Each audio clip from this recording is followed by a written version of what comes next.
Roe in Roe versus Wade on her surprise switch to pro-life. That's at 6, followed by local news at 6:30. See you then. And we have to say that's a very interesting interview and report, so I hope people will stay with us. Thank you, Steve. For computer users, it's like waiting for that surprise package in the mail that never seems to show up. After several shipping delays, Windows 95 is supposed to be out August 24th. But is it worth the wait?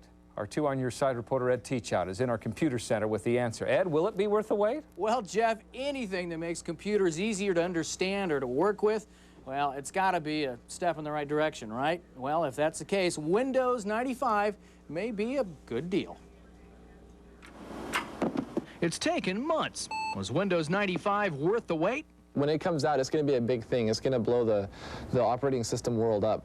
In simpler terms, it's not so complicated. It's got more meat on the inside and less buttons on the outside. You don't have to do much to do a lot. Windows 95 is actually a new software program for any IBM or compatible computer. It replaces the old Windows. It's supposed to be faster, and that's supposed to make your computer easier to use. It's going back to what people like, the basics. For example, in the old system, a file had to be written in computer language. Windows 95 accepts whatever you write in, like Ed's news file. It also does a lot of the work for you. It communicates on more of a human level, and better yet, it does a lot of the things for you that before you had to do and you had to think about.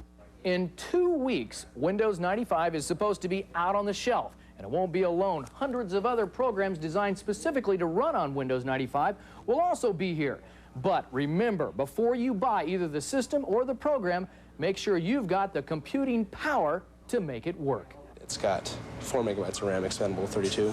And though the new system is relatively cheap, getting the guts to make it work can cost you a bundle. The system upgrade costs $99, but you may have to spend $600 or $700 just to run it. For home, that may be a bit much, but for business, Windows 95 may more than pay for itself. So people can do more than one thing at a time on their computer. What business is all about, huh? Do more work, same pay. Now, most of those computer experts that I talked with say that Windows 95 doesn't take that much power to operate, only about 8 megabytes. But as far as the programs that you'll have to get to work on that system, then, they can take a lot of hard drive space. So be very careful when you're deciding whether or not you want to buy this. Now, personally myself, I think it's great that here at work, it may make my computer a little easier to understand and work with, but it's the one at home, anyway, that's the one that's really easier for me. I don't think I have to say the name, but it's the other computer company that I have at home. And let me tell you, the new Windows 95 looks a lot like that one. I think it's called Macintosh.